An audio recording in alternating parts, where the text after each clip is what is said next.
On this site, April 9th, 1865, America's bloodiest war officially began to end.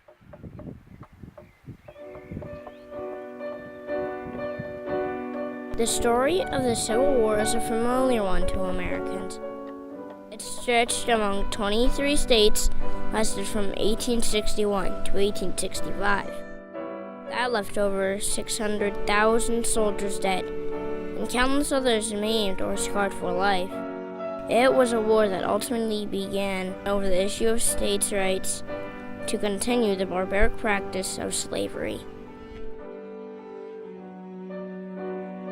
So how is it that the most important surrender of the war, and one of the most important surrenders in modern history, came up on this small village in the middle of Virginia?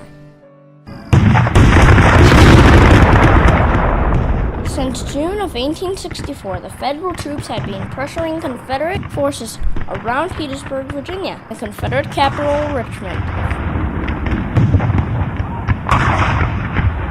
The fall of Confederate capital was a calamity for General Robert E. Lee's Army of Northern Virginia.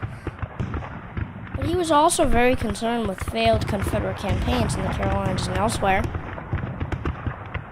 With the supply lines cut by Union soldiers, Lee had no other choice but to evacuate Richmond and Petersburg.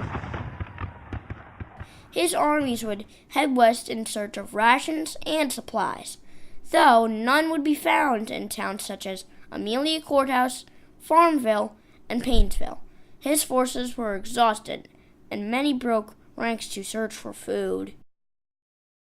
Though times were desperate, General Lee refused an offer from General Grant to surrender on April 7th, hoping that his troops could reach Appomattox Station before the Union troops and receive rations from Lynchburg.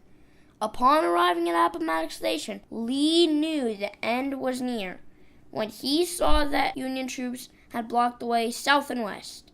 After several hours of fighting on the morning of the 9th, Confederate General Gordon conceded that he could not go forward. Lee replied, "There is nothing left for me to do but to go and see General Grant, and I would rather die 1,000 deaths."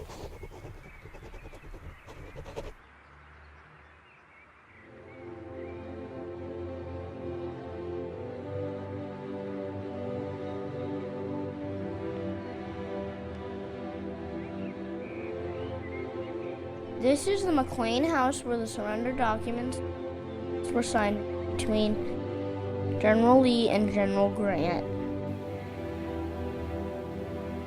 Local citizen Wilmer McLean had ironically chosen Appomattox as a place to escape the war after surviving the First Battle of Bull Run. When asked by Lee's Private Johns and Colonel Charles Marshall if McLean knew of a place where the Generals Grant and Lee could meet to discuss surrender, he offered his house. Lee arrived at the McLean house at 1 p.m., and Grant, 1 hour later, looking far less formally dressed.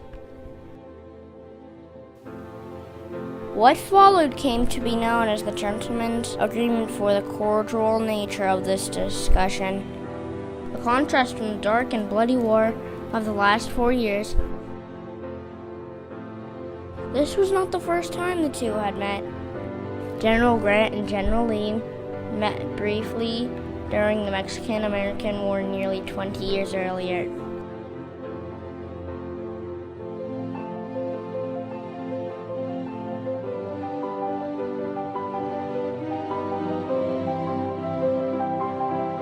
General Lee was happy with the terms of surrender.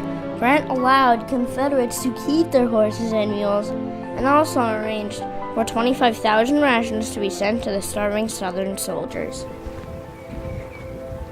This is the Clover Hill Tavern, for the first building built on what would become the town of Appomattox. In addition to being the first building set up in the town of Appomattox, the Clover Hill Tavern had particular significance for the Confederate troops heading home.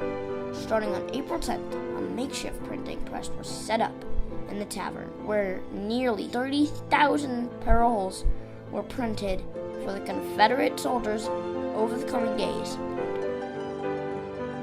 The paroles for former Confederate soldiers officially stated that each man should be allowed to return home without any abuse from federal troops or citizens. They then began their long journeys home.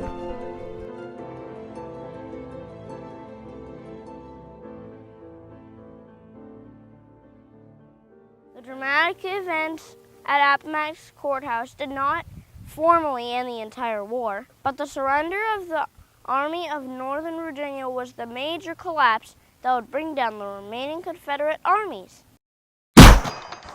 On April 14th, the day of President Lincoln's assassination, General William T. Sherman received a request for ceasefire from Confederate opponent Joseph Johnston, commander of the Confederate Army of Tennessee.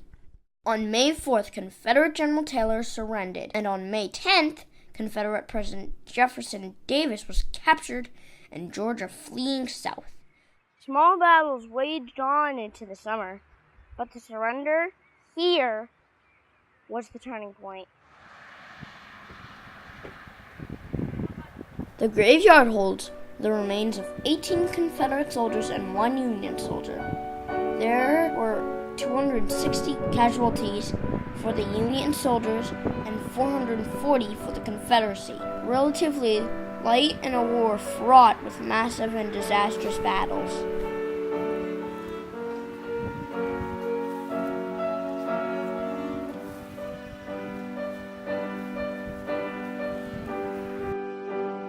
The Civil War was a conflict that affected every family, every slave, every freedman in this new country. Though the Battle of Appomattox Courthouse was considered relatively small, there were 150,000 Americans who could say that they were present for the event that brought about the end of America's bloodiest war.